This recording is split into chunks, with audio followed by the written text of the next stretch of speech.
Hello, dear viewers. I wanted to share a game that I have played recently and to brag a little bit. So, I did play a perfect game according to Lee Chess Stockfish. And how did how do these games happen? Well, most often it is a very short game, and then it's not easy to mess up because if the game is like 10 moves or 15 moves, and if you are following some known moves, and the opponent makes a blunder and resigns quickly or gets checkmated, usually you manage to play a perfect game.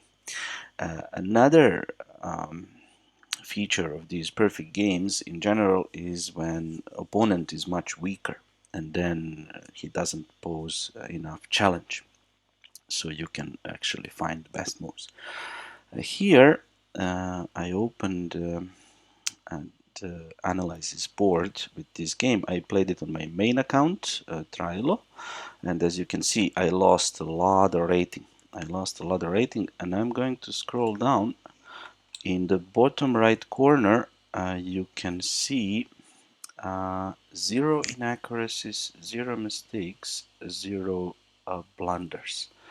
So basically uh, that's what happened, and the number of moves is 25. So not too long, but also not too short. So let's see how it all happened. So I was white, and Couture 1975 with 2290 was black.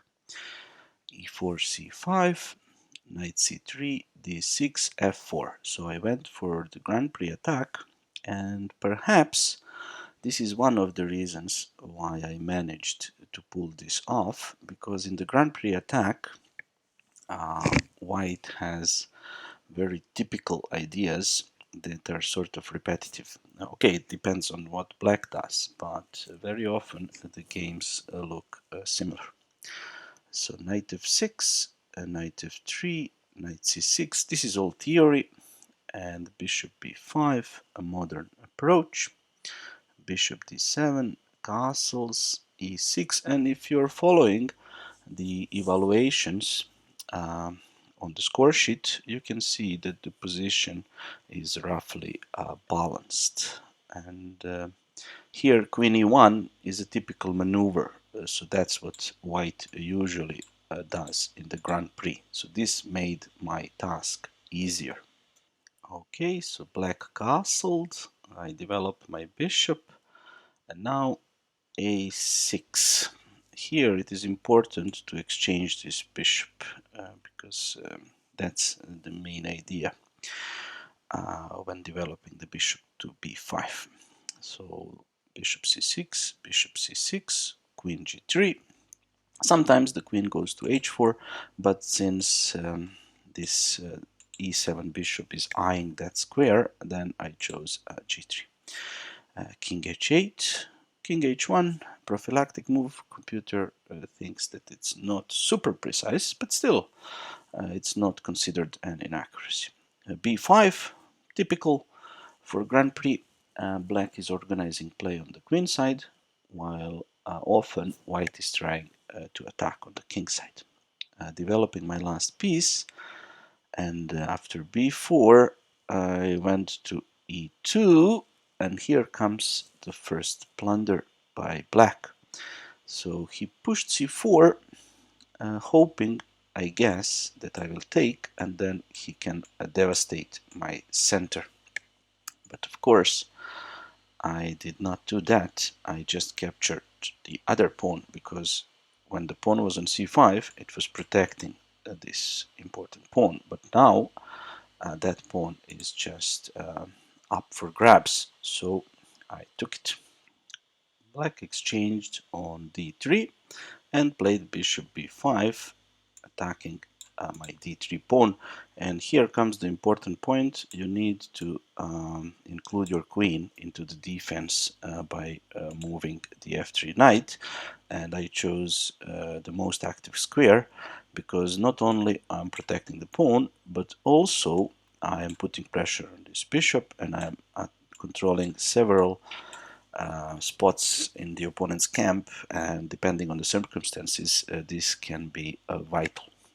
Queen b6, uh, setting up a little trick to take the pawn and then open up the queen.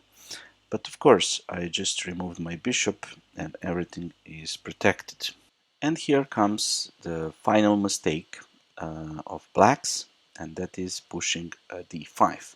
So when the pawn was on d6, it was sort of controlling e5, and then if I push, he can exchange, and then I don't have another pawn to use for opening up opponent's position.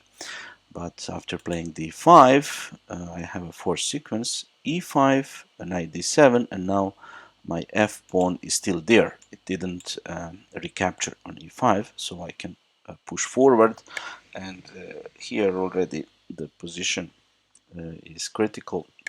Actually, black is lost, but there is a threat of pushing f6, and let's imagine capture, capture, capture. We can sacrifice the exchange, and then when the knight appears on f6, we can open up, capture the bishop on b5 and open up the c3 bishop, which will deliver the final blow on f6. So probably because of that, black tried to rook g8, but now another knight comes in, and already the end is near. My opponent tried bishop c5, and here knight e6 was possible, but I chose f e6, which is equally good. And after bishop d4, bishop d4, queen d4, I just took on f7.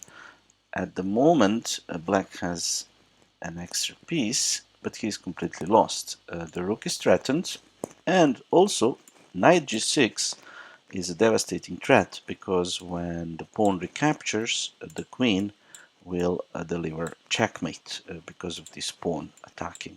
If the rook moves, the pawn is still controlling the g8 square. That's why my opponent took on e5. Now if I give the check, the knight can capture, but of course I can remove the defender. And here my opponent resigned, not because of the checkmate, because now if he captures, when I capture and he recaptures, there is no checkmate, because he can always defend with the queen. Remember, the black pawn is here controlling. But instead, if he captures, I just give check and win the queen, because there is a discovered attack. So yeah, 25 moves. This is how the game finished. And just to reiterate, my task was made much easier by the fact that we played the Grand Prix attack, where the plans are typical and my opponent sort of cooperated.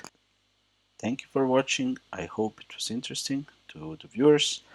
Until next time, take care.